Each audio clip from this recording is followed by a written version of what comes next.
Thank you for joining us for the 2020 Palm Springs Life Women Who Lead. I'm Valerie Powers-Smith, partner at SBMP Attorneys at Law. This year's event is a virtual event, and I am here at the Ritz-Carlton where we had hoped we'd all be in person celebrating our phenomenal women who lead honorees.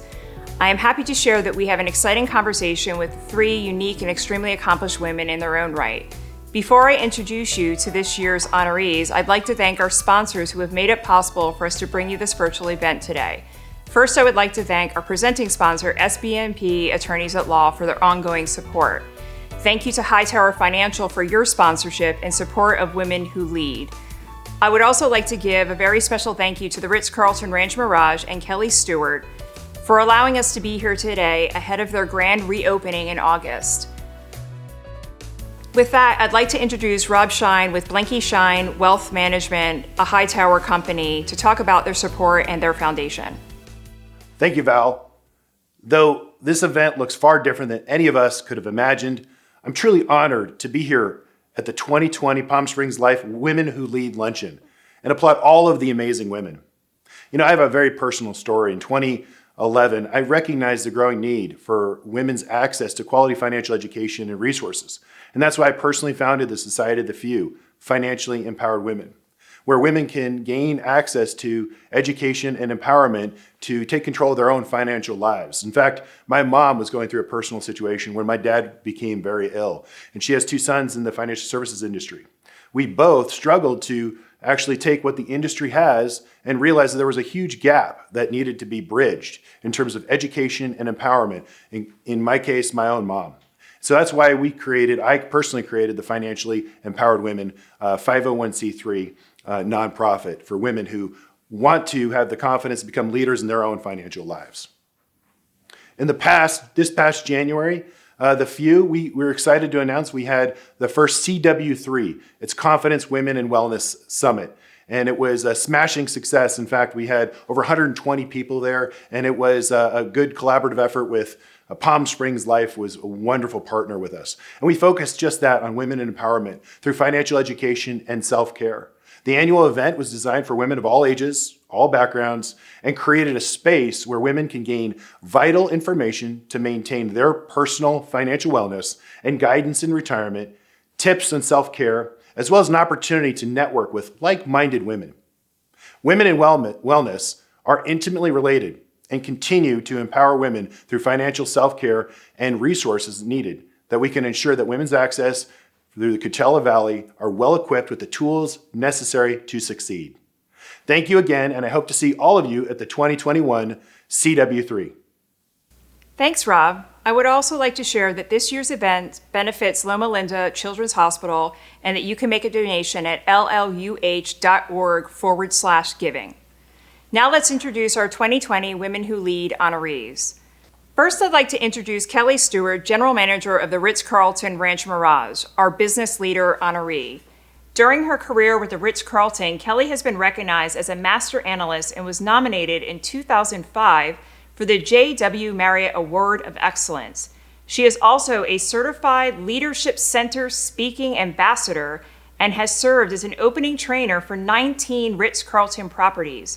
If you've had the opportunity to meet Kelly, you'll understand why she's being honored today and has accomplished so much in her career. Our second honoree, Lily Rodriguez, is our Rising Star honoree.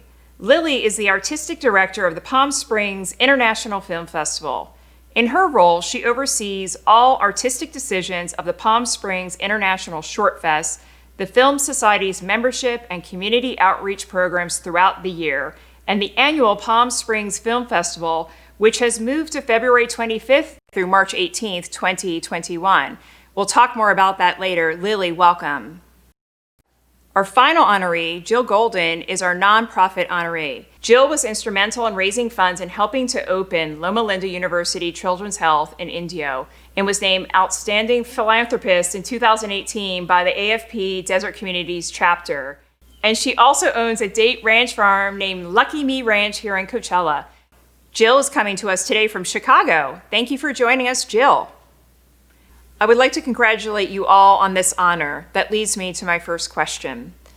We'd like to know about your passions and what drives your work with your organization. So Lily, Let's start with you. You're a homegrown Latina woman in the driver's seat of one of the desert's marquee events. How did you come to love film, and what was your path to the Palm Springs International Film Festival and Short Fest? Yeah, so it started with my family. I come from a family that always had the TV on, and going to the video store was, the highlight of the week.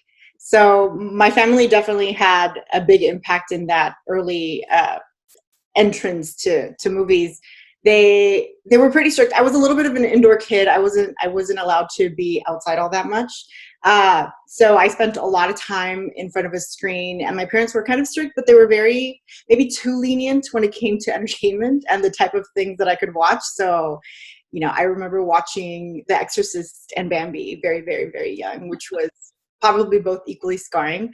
And yeah, they're sort of my access to the world. They're the access to the world right now, all things considered. And so I was hooked from really early on. And then after I went to school and I came back, I graduated college in 2008, which was, there were not a lot of employment opportunities.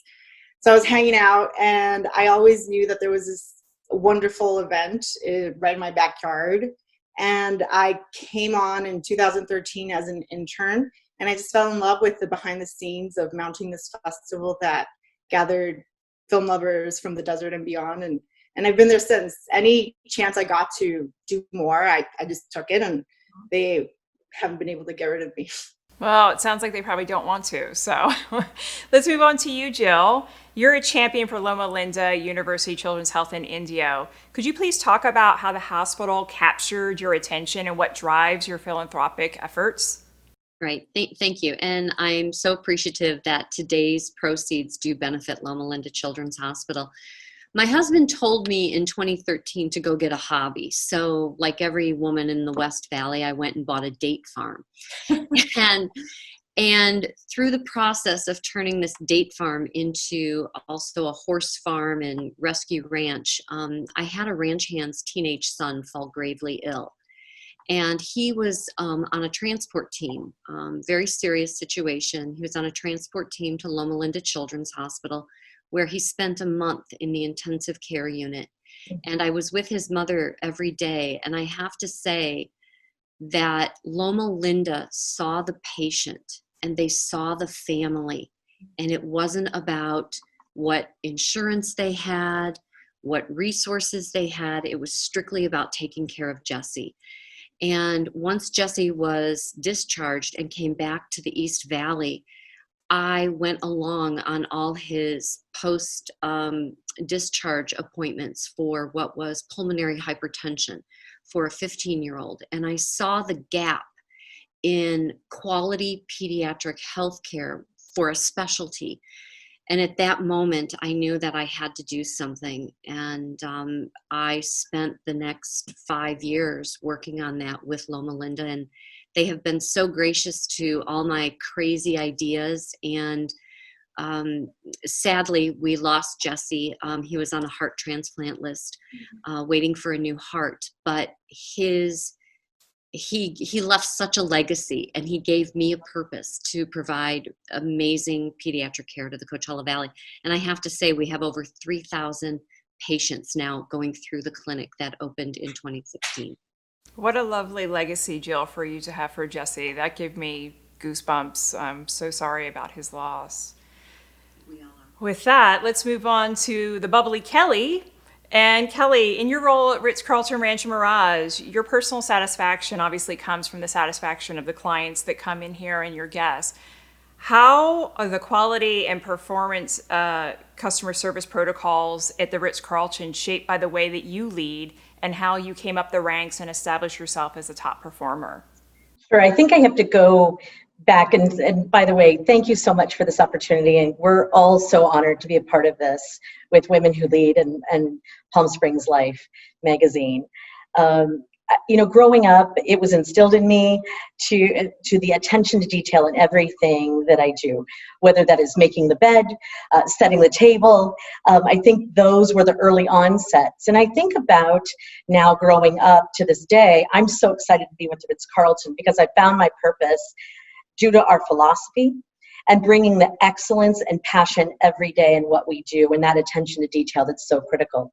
I want myself and our ladies and gentlemen to work each day with that passion, that energy, and bring that philosophy that of the genuine care to each and every guest. And I think, when you think back about what you do each and every day and the excellence that you create each and every day, I want them to think about that and the success that they've had, but then how are we going to come back and do it tomorrow and do it even better?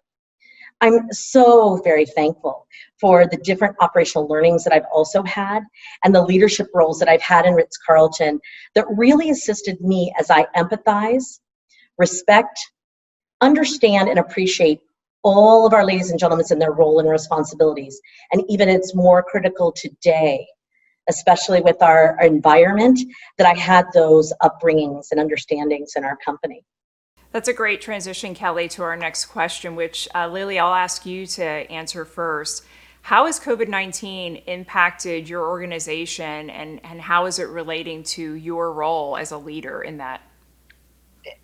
The quick answer is that it completely changed what we were planning to do. We've already mounted one festival online and moved our our membership programs online as much as we can. But I think deeper than that, I think the pandemic has really made a lot of companies, organizations do some deep soul searching and revisit their missions and ask themselves those big questions. Why are we doing this? Who are we trying to serve? Why is it important? So it's been a challenge, but it's been a really great reminder of why the work is valuable. And I think those same soul searching questions I've extended to asking myself what sort of manager or leader I want to be. Where do we set our priorities when it's not business as usual? I think, a lot of times with events like this, it's easy to think that the success of something is measured by ticket sales and media impressions, and they are. But for me, I know that a lot of that also has to do with the emotional health of the staff. That's really central to the success of an event, I think. And working through such trying times has really just reinforced that that's the sort of work environment I want to create for my colleagues and for myself. An environment that's collaborative and open and transparent and flexible. Mm-hmm. That's great. Jill, what are your thoughts on the topic? This is, in many ways, this pandemic that we're going through is a gift. And we have to really see it in that light. This is an opportunity for, as Lily mentioned, for organizations to really examine who they are, where they're going, what do they want to be. And that same question has to be asked of each and every employee and even your vendors. The relationships are changing. In so many ways, we're going back to the old models of doing things. We're talking to our neighbors more. We're connecting with family. Things are being done on a handshake, and it's not some lengthy contract anymore, with all due respect to lawyers. And it's an opportunity to really motivate your staff and read your people. What I think is so important is there's an underlying fear on so many levels for folks, and let's address it head on. What's going on with you today, and how can we make this better? And sometimes the goals are hours, not weeks. Let's get through today. Let's get to the end of the week. Let's just breathe. It's about, I think, if we factor in a lot of kindness and compassion, we're all gonna do really well through this. I'm with you, Jill. I think that's a beautiful sentiment. And my husband and I joke all the time that we call it our old school way of living, of really focusing on what's important and kindness and supporting everybody and how we get through this. So Kelly, what are your thoughts on the topic and how it's really trying your leadership and impacting your organization? Absolutely. And like Jill said, it comes to and resonates with me about relationships. And so I am so grateful that I have strong relationships with every one of my ladies and gentlemen, and there are 400 of them, and knowing their names, knowing what they're all about, being able to communicate, but not only me communicating, but how about me listening? What do they need? How can I help? How can I extend myself?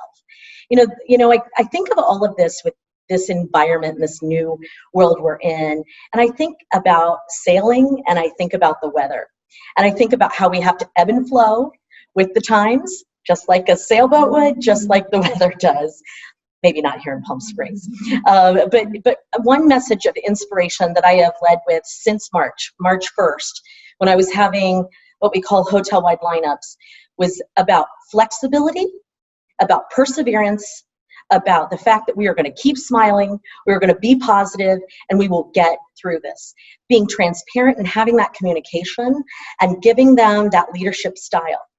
Being honest and transparent is so important to our ladies and gentlemen. And I'll tell you, yes, I have been nervous. And you know what? That's okay. And yes, I have shed so many tears in front of my ladies and gentlemen when I've had to give the conversation or have the conversation about furloughing or laying off my Ritz-Carlton family members. It is so heart-wrenching. And I think this has been the toughest part of my career ever. But keeping in contact with my family members, my Ritz-Carlton family members, and this community has helped me continue to lead and persevere. That's great, Kelly. And that leads into our next question. So, Jill, I'll ask you to respond to this because Kelly's already talked about the issue of how do you protect your colleagues? How do you keep them motivated? How do you keep them connected while the world is going crazy and there's very little certainty as to what their job is and what their world looks like? How have you done similar things that Kelly has talked about keeping connected with her team, whether they're working there or not? We've had a lot more meetings. We all have too many meetings at times, but now we're having a lot more meetings, and there's a lot more productivity coming out of that. And it may not be manpower productivity, but there is an emotional productivity that's coming out of this, a spiritual productivity, an intellectual productivity. Here is the unknown. We don't know what the future is. We don't know tomorrow. We don't know 6 weeks from now, but we're all going to converge together. And if, and just like you use the sailing analogy, it takes a team to get that sailboat, if you're in a regatta, to the finish line. This is a race. It's a marathon. It's not a sprint. And if we have a team member that is having a rough time, as a team, we sit down and talk about it and what's going on, what's going on in the home, what do you need? Now, this is a time when HR can get really frazzled because we may be asking questions we're not supposed to. What do you need at your home? How can I help? What do you need me to drop off? This is where some of our boundaries are crossed a little bit. And again, it goes back to compassion, and it goes to really, everyone right now is a family. And just like Kelly said, you have your work family, you have your own family, then you have the Coachella Valley, which is a family. We're all privileged to live in a small town, and we have to remember that. Lily, I'm going to ask you to pick up on the next question, which is on the issue of networking and business building and branding. I would imagine that that's impacted your industry largely. And I'm interested in how have you continued to make those relationships thrive and to make new ones now that you've largely had to go online? It's been a challenge. I mean, it's a challenge, but it also isn't, because the technology's there and a lot of people are using the technology. So the learning curve isn't what it may have been, a few years ago. And so I think it's been fairly painless to migrate into those professional meetings. Everyone's doing it. Everyone's expecting it. I think more difficult has been the trying to reinvent a festival virtually. It's not the same. I still don't think it's the same. I don't think you can quite capture that that feeling of sitting next to someone, talking to someone online. But we've used different things. We use Zoom for a lot of our meetings. We used video. We're watching movies. Everyone's used to watching movies online now, so that was easy. I think it's the real challenging part has been, how do we reimagine the such personal connections we have with people who go to these events. And so, for example, for Short Fest, we usually do happy hours, and partying is a big part of the festival. And so we ended up doing happy half hours online. And instead of just all hanging out in one Zoom meeting, we did randomized groups to really kind of, put you in that space of going up to someone you don't know and asking them where they're from and getting to know them a little bit. So, it's the technology. I think it's been fairly easy. It's really the other stuff that takes a lot longer. And honestly, we're figuring it out now. So it's not like it's finished. The work isn't done completely, but we're trying. That's great. Kelly, I know that you had mentioned that this was an opportunity, in bad times, good things come out of it, that this was an opportunity for you to really look at your marketing and branding differently. Could you talk to us about that? Sure, I can. And I totally, concur with the ladies about the fact of the Zoom calls, the phone calls, the conference calls. It's a little much, but we persevere, right? But we've reached out.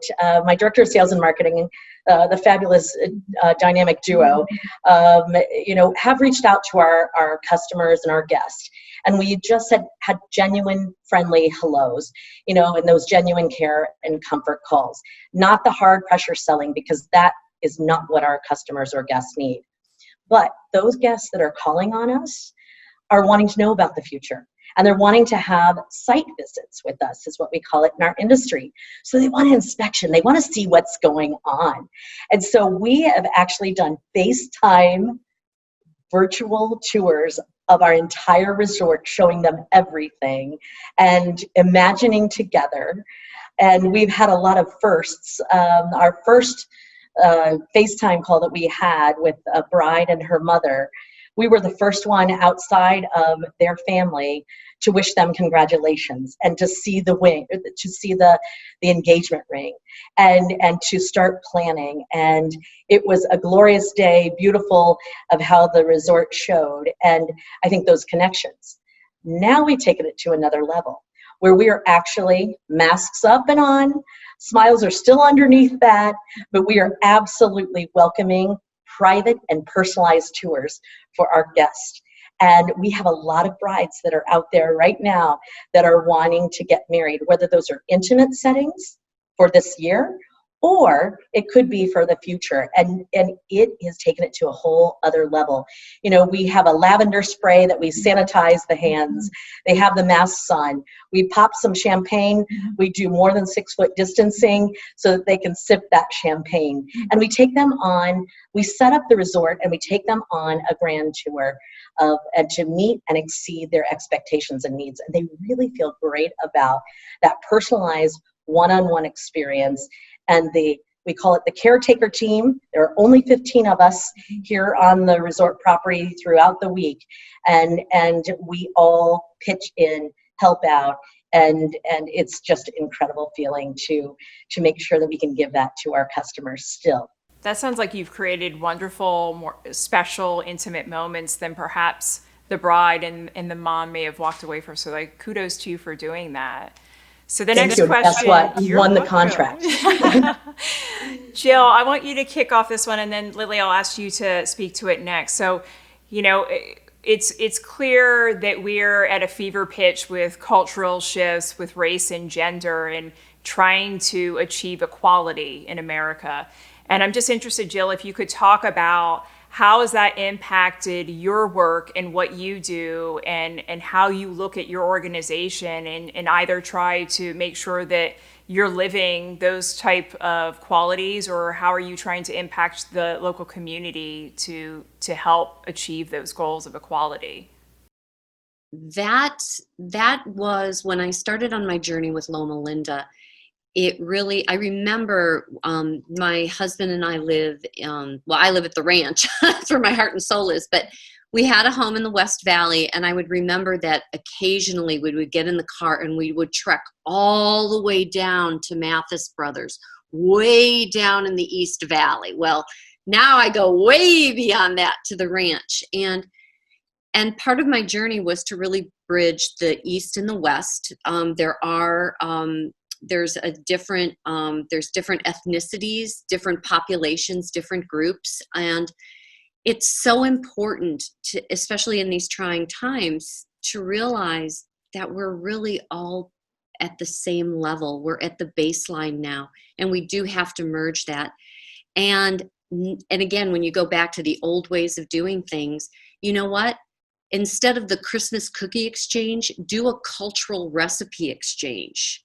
You know, if you're from a Hispanic family, bring tamale, call a friend and that you're going to swap tamales for homemade meatballs and spaghetti. This morning, all the talk about the kids going back to school and the pressure on the parents, and some are going back and some are going to be homeschooled. Engage your neighbor where you can have your child read to the neighbor so they get their reading skills and they're still sharp. There are resources all around us, and I think that's what's so very important. We all breathe oxygen. We all have the same fears. We all have the same dreams. We all have the same hopes to get back to our old new normal. And I guess that's what I'm really trying to do, is just asking people to see people for who they are and not all the stuff around us. The one thing that's happened in this pandemic is everything's become so quiet. Now you can hear yourself think. And I think that's really important to evaluate. You know what? I don't know how to do this.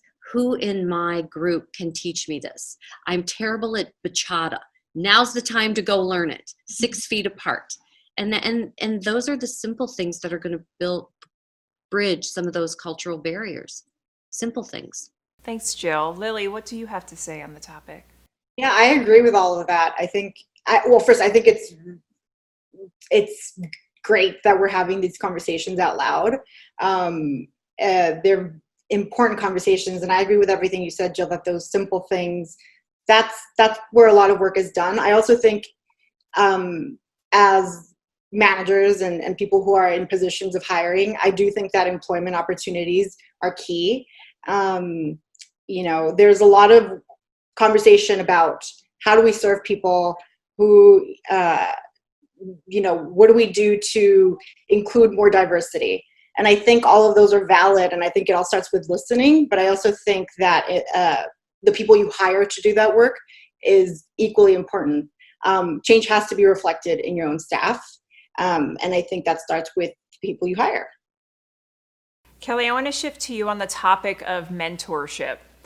Can you talk about who among your journey really sticks out in terms of being a mentor, and then how you try to pay that forward in your professional role? Sure. I think there's been so many, and I'm blessed to be in this company going to celebrate in January 20 years. And so I've had so many mentors over the time period, but I'll never forget when I first came into the Ritz-Carlton in Naples, Florida.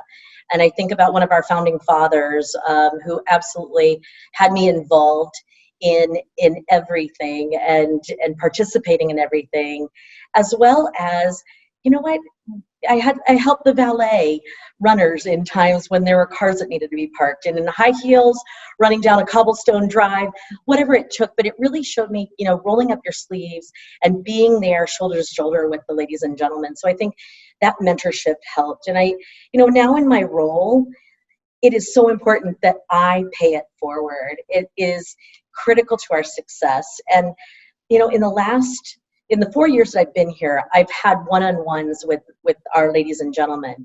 But it seems in the last 2 years that we've had some women's conferences in Ritz-Carlton and Marriott International in Southern California. We've also had some desert and Coachella networking events for women. And I've had so many women that want to have lunch, or they want to just talk on the phone, or they want to have scheduled one-on-ones, because I give them a safe zone and a safe space to be able to say anything. and ask those questions. And, the biggest question that's asked, can I really have it all? Can I have a family? Can I balance everything? Sure you can, but it's tough.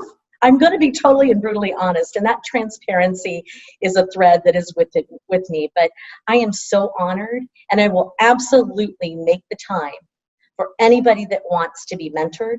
You just have to put it on my Outlook calendar, and we make it happen. But also, I expect not just one and done. I want to see ladies and gentlemen grow, and I want to help them grow and be successful. And I'll tell you what. One thing about my leadership style, I will push in a very positive way for them to explore their boundaries. Public speaking. I used to be fearful of public speaking. So now I'm paying that forward and assisting and being a side-by-side with some of our ladies, many of our ladies and our gentlemen to say, I need you to present today. I want you to present. We'll prepare them, we'll rehearse, we'll practice, whatever it takes. But that's one element of many that I absolutely expect our ladies and gentlemen, I'm going to push so that they can grow and explore new areas of business and our community. It's a big push. I speak about Loma Linda, Jill, and so we are partnering with Loma Linda in the future and want to do some amazing things. We've visited your beautiful, beautiful complex in Indio, and so much to be proud of. So we have a lot of things that we want to give, and that's one expectation that I have, and the ladies and gentlemen have that in their DNA too, where they're saying, how can I help at Find Food Bank? How can I help Boys and Girls Club? What can I do with Loma Linda? It is incredible, the big hearts that want to give to others in this community. Thank you, Kelly. Lily, talk to us about your mentors and how you pay it forward in mentoring those around you. Mentors are invaluable. I love listening to you talk about it, Kelly. You can really tell that you're excited about it, and that's what everyone wants in a boss. That's great. Mentors are invaluable. When I first started at the festival, the artistic director, Helen Dutois, she was so open to letting me learn and letting me try things. And she's the first person who gave me my first programming job. And when she did that, she really just opened the door. She allowed me to see myself as a programmer. And she allowed me to see myself like, hey, I can do this. Michael Lerman, who was the previous artistic director, he just shared the most invaluable industry information. We would just talk, and he was so open with things. Harold Matzner, my boss, he promoted me and he gave me a job. Even if from the outside I might be green, he knew that I could do it. I think what's really important is that something I've taken and something that I hope to be able to pass forward and that I try to is that mentors, they share information. They don't hoard information. There's this stereotype of like the big Hollywood mogul who is, a shark. And that hasn't been my experience. And I've seen how it doesn't have to be that experience. And so whenever possible, I try to share as much information as possible. I'm always learning and I'm always trying to teach at the same time. I'm not quite mentorship in the very strict sense of the word where I take someone under my wing. That hasn't happened, but I'm looking forward to when that can happen. And yeah, it's just, that's the best work environment. I think when you work for someone and when you feel that you're working with them instead of for them. So that's, I've just been so lucky. I'd say you're already mentoring because that's a great philosophy that we all work together versus you work for me. So I think you don't know it, but you're already doing it, Lily. Jill, what's your experience been in the mentor?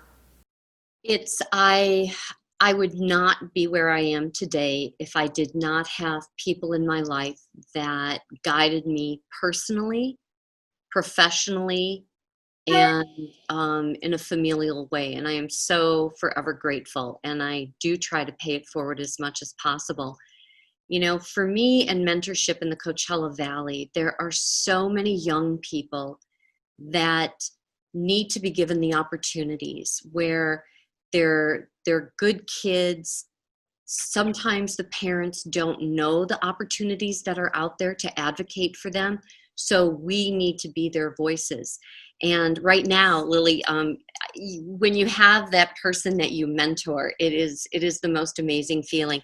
I have a young man that's been with me at the ranch for 6 years now, and he started out just coming over after school, mucking stalls, got through high school, and I said, as long as you are in school, you will have a job with me, because there's such a high dropout rate in high schools in the Coachella Valley.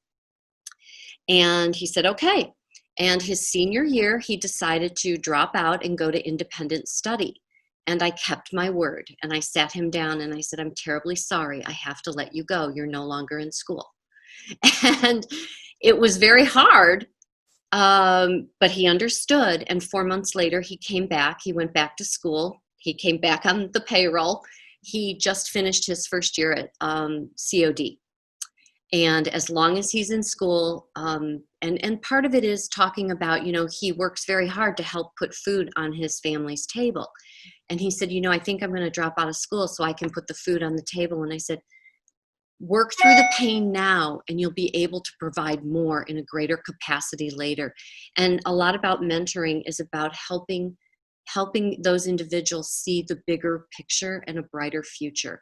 So for me in the Coachella Valley, there's so many opportunities to help our young people. And private message me. I got a whole slew that are looking for some mentorship. Kelly, what questions do you find yourself asking yourself in the midst of the world that we now live in? Sure. I think about, how do I continue to lead and inspire in new ways, creative ways?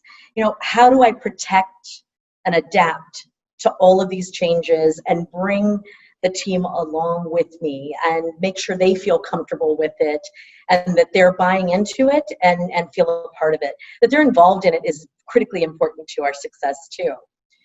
But one of the things as a lady that I always remember is that as women leaders, we are always on stage, and remembering that we have to have that grace and that elegance and that sense of calmness, which really instills in our ladies and gentlemen. And when they see that in us, they feel that calmness and that sense of peace as well.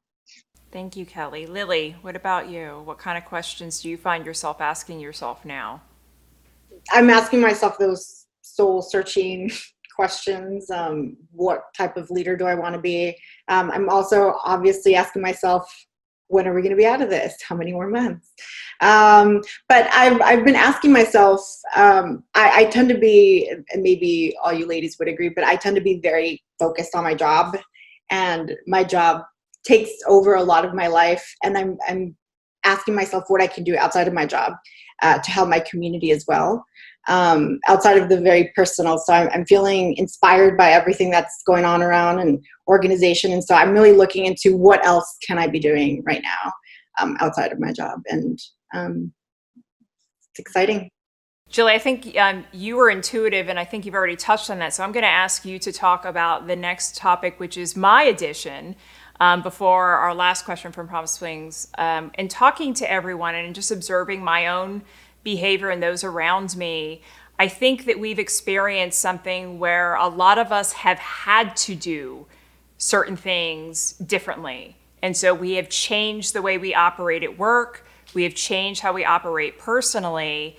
And I have found and had these conversations, both with my fellow partners and my own husband, that I don't intend to change when we're on the other side of this worldwide pandemic. And I'm interested in each of your thoughts as to what are those items that you have changed that you don't think you're going to change again, because really when you look at it, it's a kinder way to live. It creates more intimate connections with those who we love as well as those who we deal with in business. And so what do you say to that, Jill? Well, as I said earlier, this is a gift, and we need to treat it as such. And I also mentioned earlier how quiet things have gotten. And in that silence, you can see things differently. You can hear the birds chirping. Grass can look greener to you. Well, in Chicago, maybe not in the desert right now. This is about observing. This is about watching everything that goes around you. For myself, I'm more patient. I have the time. I literally went out to a restaurant for the first time in 4 months. And it was outside on a patio, and it was six feet apart. And it was like, what a treat. And it's like, get to know your server. This person is doing such a gift to me right now by serving me dinner, and I'm out socializing, and just a little taste of what we used to have, but now it's sweeter. And I think that's the message, that, you know what, your elderly neighbor, instead of rushing off to work, which work is always going to be there. Maybe you take an extra 3 minutes and give them the 3 minutes that's going to make their day special.